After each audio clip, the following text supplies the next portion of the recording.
Hello, good friends. My name is Abby Clausen. And I am Hallie Foote. We have recently read John Green's Looking for Alaska and have a few words to say about the recent uproar of controversy regarding reading the book in schools. At the end of the day, this novel is not an ordinary example of a story with literary merit. And when thinking about what books have literary merit, you tend to go to The Great Gatsby, To Kill a Mockingbird, Animal Farms, and many others. And when thinking about what books have literary merit, we tend to think of the hard, difficult reads. The London School of Journalism described a literary text as a subjective personal view which the writer expresses through his themes, ideas, and thoughts to try to provoke a response in his reader. These are all qualities of Looking for Alaska, but most parents aren't concerned about the educational value of the story, but rather the immoral stories that their children are being exposed to. One of the biggest arguments for removing Looking for Alaska in schools is the overall poor decision-making, smoking, sexual interactions, and strong and vulgar language. Many adult figures look at this as if John Green is trying to romanticize these dangerous actions and generally making them seem as if it's something students are missing out on. It's pretty clear that John Green isn't encouraging us to go out, smoke a pack with our friends, get drunk, and then go have meaningless sex. Let's be honest with ourselves, though. As teens, we're already exposed to everything questioned in the novel, so what's the deeper meaning behind it? John Green uses these actions throughout his novel to portray that this stuff happens every day, and we need to think about our consequences before we make our decisions. Yes, the group received many minor punishments for their actions, but they received the largest punishment of all. Losing Alaska. Our decisions have a ripple effect. If Alaska had never started drinking, she'd never even have to consider driving drunk. If she had not started drinking that night, she would not have been drunk while driving. If she had slowed down to think about how unsafe it was for her to drive, she wouldn't have gotten on the road. If Pudger the Colonel had tried to stop her, she would have been alive. These are not just characters making quick, entertaining choices that our parents are concerned about.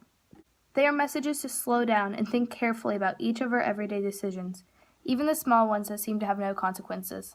And these uncomfortable topics and actions bring in personal discussion as well, which is often not considered when thinking about an academic advantage. It is very important to discuss life's unspoken topics. This can include the already listed sex, smoking, and drinking in the novel, but also mental health issues, family issues, and death. By opening up in safe classrooms, students can express their true emotions, allowing them to build stronger connections and support those around them. And by writing an easily comprehensible book, John Green makes it easy for us all to relate to the characters of the novel. And also allows us to relate with seemingly real modern teenagers, which other academic books usually can't provide. A student suffering with substance abuse could relate to Alaska and realize they need to make a change in their life. A student struggling with a recent death could open up about their emotions and find somebody else struggling with a similar issue. These discussions could truly save somebody from themselves. The Ohio Suicide Prevention Foundation said, there were 1,605 suicides by Ohio residents in 2015. This number is rising every day, and schools need to acknowledge that this is an issue. Alaska hid her feelings throughout the novel, easily picked up by readers through the focus of her closed past. Pudge and the Colonel had not truly realized how hurt she actually was and what she was hiding from them. This is not a true concern until after Alaska's death, being so that it was a potential suicide. Especially knowing she was dealing with the pain that she felt for forgetting the day she felt she killed her mother.